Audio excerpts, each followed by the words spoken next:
आज हम पढ़ेंगे रिस्क और सिस्क के बीच में डिफरेंशिएशन।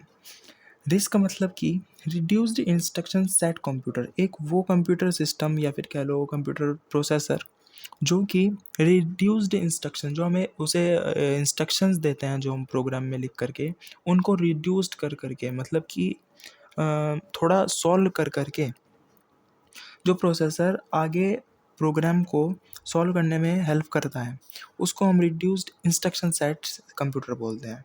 बात की जाए सिस्क की तो complex instruction set computer, complex programme को कॉम्प्लेक्स ही रहने देता है, उसके बाद अलग अलग वे में जा कर के उसको सॉल्व करने की कोशिश करता है।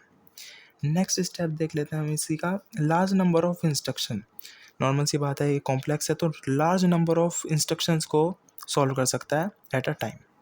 रिस्क की बात करी जाए तो लेस नंबर ऑफ इंस्ट्रक्शन, ये छोटे नंबर ऑफ इंस्ट्रक्शंस को ही सॉल्व कर सकता है।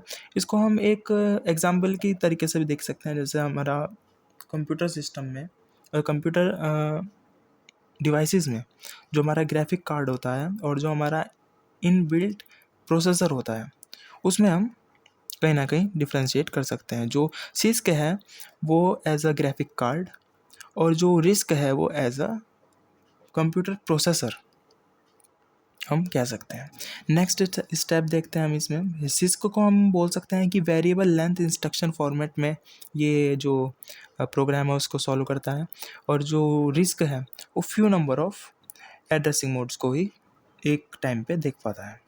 नेक्स्ट स्टेप है जो वो कॉस्ट ऑफ हाई, नॉर्मल सी बात है ग्राफिक कार्ड हाई कॉस्ट पे ही मिलते हैं हमें मार्केट में, और प्रोसेसर कहीं ना कहीं 2 या 3 गुने का अंतर होता है, लेस कॉस्ट में हमें पड़ जाते हैं। नेक्स्ट स्टेप देखते हैं कि ये मोर पावरफुल होते हैं, ग्राफिक कार्ड नॉर्मल सी बात है पावरफुल होंगे और प्रोसेसर लेस पावरफुल होंगे। नेक्स्ट स्टेप है several cycle instruction. Several cycle instruction का मतलब ये है, जैसे आप by chance at a computer gaming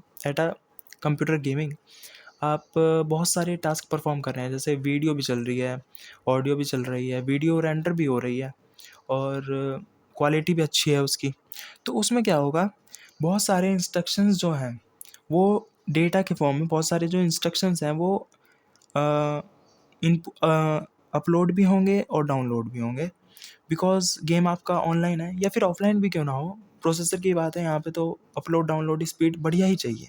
तो बढ़िया होने के लिए डेटा का जो इंस्ट्रक्शन है वो बहुत तेज़ी से चलना चाहिए, मतलब जो डेटा इंस्ट्रक्शन साइकिल है वो बहुत तेज़ी से ही कंप्लीट होनी चाहिए। तो इसलिए सेवरल साइकिल इंस्ट्रक्शन, बहुत सारी साइकिल इंस्ट्रक्शंस की एक ही टाइम पर होनी चाहिए सिस्क कंप्यूटर सिस्टम में। रिस्क की बात करी जाए तो सिंगल साइकिल से भी काम चल सकता है, क्योंकि प्रोसेसर की बात है, लो कॉस्ट है, आराम से प्रोसेसर झेल जाएगा। नेक्स्ट स्टेप है मैनिपुलेशन डायरेक्टली इन मेमोरी, मतलब कि जो मेमोरी है, यहाँ पे मेमोरी भी हमें अच्छी चाहिए। नॉर्मल सी बात है, आप ग्राफिक कार्ड अच्छा है और मेमोरी उतनी नहीं अच्छी, तो आप गेमिंग उतनी अच्छी नहीं कर पाएंगे, या फिर कोई भी जो हैवी टास्क है वो उतना अच्छा परफॉर्म नहीं हो पाएगा। तो मैनिपुलेशन का मतलब ये है कि जो मेमोरी है उसमें भी सिंपलिसिटी बहुत ज़्यादा होनी चाहिए। जितना ज़्यादा स्पेस, जितनी ज़्यादा मेमोरी हो, रैम और रोम दोनों ही, उतनी ही हेल्पफुल होगी हमें टास्क को परफॉर्म करने के लिए। और इसमें रिस्क में देखा जाए, प्रोसेसर में देखा जाए तो ओनली इन रजिस्टर्स, मतलब रजिस्टर्स की ही ज़रूरत है, केवल मदरबोर्ड ही अच्छा होना चाहिए प्रोसेसर के साथ साथ। बाकी सब चीज़ों की, मतलब मेमोरी की बात की जाए तो उतनी जो ज़्यादा मेमोरी की मतलब ज़रूरत नहीं है, आपका 128 GB में भी काम चल सकता है। नेक्स्ट स्टेप की बात करी जाए तो माइक्रो प्रोग्राम्ड कंट्रोल यूनिट, मतलब कि जो कंट्रोल यूनिट है, मतलब जो मदरबोर्ड है वो भी बहुत ज़्यादा एडवांस्ड टेक्नोलॉजी बेस्ड होना चाहिए। उसमें जो प्रोग्राम है वो कहीं भी लैग ना करे, कम से कम इतना तो होना ही चाहिए, जब भी आपका ग्राफिक कार्ड जो है और जो मेमोरी है वो अच्छे से वर्क कर पाएगी।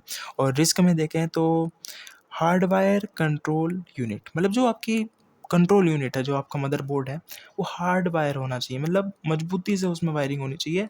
अदरवाइज़ इतना कॉम्प्लेक्स करने की कोई ज़रूरत नहीं है, आप नॉर्मल कोई भी मदरबोर्ड भी लगा सकते हैं। नेक्स्ट स्टेप की बात करी जाए, एग्जांपल देख लेते हैं भाई कि ग्राफिक कार्ड कौन-कौन से हो सकते हैं। मेन फ्रेम एक ग्राफिक कार्ड होता है, वो हो सकता है मोटोरोला का 6800 हो सकता है, इंटेल का 8080 ग्राफिक कार्ड हो सकता है। और भी भाई अगर मैं आपको 1-2 एग्ज़ाम्पल देना चाहूँगा आज के मुताबिक तो हमारा GTX 3080 भी हो सकता है यहाँ पे। GTX 3080 आज के गेमर्स की बेस्ट चॉइस ये हो सकती है।